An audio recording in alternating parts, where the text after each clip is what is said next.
Les cultures sont soumises à diverses formes de stress dans leur environnement.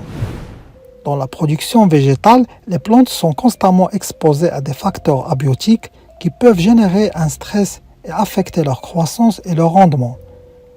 Le stress abiotique fait référence à des conditions environnementales défavorables, telles que la sécheresse, les températures extrêmes, la salinité du sol, les inondations et les carences en éléments nutritifs, entraînant des pertes croissantes en termes de rendement et de qualité des produits agricoles.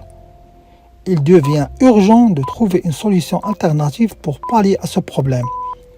Le secteur agricole a développé des outils agronomiques innovants et durables pour renforcer la tolérance des cultures agricoles face à ces conditions défavorables.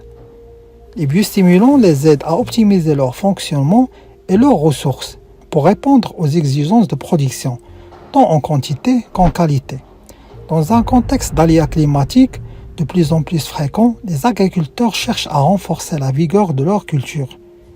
Dans cette capsule, nous verrons ce que sont les biostimulants et comment ils peuvent aider les plantes à faire face à différents types de stress. Les biostimulants sont des substances ou des micro-organismes qui stimulent les processus naturels des plantes ou de leur rhizosphère, indépendamment de l'apport d'éléments nutritifs. Les biostimulants ont pour but d'améliorer l'efficacité d'absorption et d'utilisation d'éléments nutritifs, notamment en améliorant le système racinaire des plantes, en aidant à solubiliser les éléments nutritifs ou encore en soutenant certaines fonctions métaboliques. Les biostimulants favorisent la tolérance au stress abiotique tels que le vent, le froid, le manque d'eau et les températures élevées. Contrairement aux agents de biocontrôle, ciblent quant à eux la protection sanitaire de la plante ainsi que les stress biotiques induits par les insectes, les nématodes, les maladies et les mauvaises herbes. Donc les biostimulants n'agissent pas sur les mécanismes de défense des plantes contre les ravageurs. Les biostimulants ne sont pas des engrais et n'apportent pas directement d'éléments nutritifs. Ils agissent sur la physiologie des plantes en influençant le métabolisme, la photosynthèse, la respiration, le transport des solutés, la synthèse protéique, la simulation des nutriments, la différenciation tissulaire et la formation de glucides et lipides. Aujourd'hui, nous mettons l'accent sur les biostimulants et essayons de classifier l'ensemble de ces molécules ainsi que leurs mécanismes d'action. Il existe 4 catégories majeures de biostimulants. Les extraits végétaux, les acides organiques comme les acides humiques, fulviques et aminés, et les micro-organismes comme les bactéries PGRP et mycorhizes. Parmi les biostimulants permettant une meilleure absorption des nutriments, on trouve les extraits d'algues marines. Ils sont reconnus pour augmenter l'assimilation des nitrates par la plante depuis le sol. Il existe des bactéries fixatrices d'azote rhizosphérique. Ce type de biostimulant permet donc de lutter contre le stress abiotique qui est la carence en azote dans le sol. L'absorption des nutriments par la plante peut aussi être optimisée par l'ajout de substances humiques qui est appliquée à la rhizosphère, améliorant l'absorption des macro-éléments comme l'azote, le phosphore et le potassium et micro-aliments comme le cuivre, le zinc, le fer et le magnésium.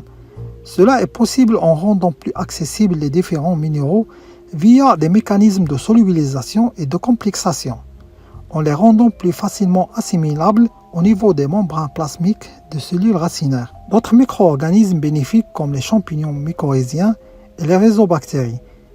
Ils établissent des relations symbiotiques avec les plantes, facilitant l'absorption des nutriments, la lutte contre certaines maladies et l'amélioration de la santé globale des plantes. Certains biostimulants vont réellement agir en stimulant la croissance des plantes, en contrôlant la division, l'élongation et la différenciation de diverses cellules. Donc les biostimulants ont 3 objectifs principaux. Améliorer la tolérance de la culture contre le stress abiotique, renforcer le métabolisme de la plante et la photosynthèse, améliorer la qualité de production. Rôle des biostimulants dans l'agriculture durable.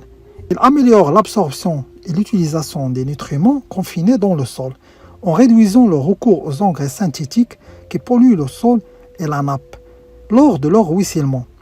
La préservation du sol par l'ajout de biostimulants permet d'accroître l'activité microbienne, cela améliore sa structure ainsi que la bonne santé du sol.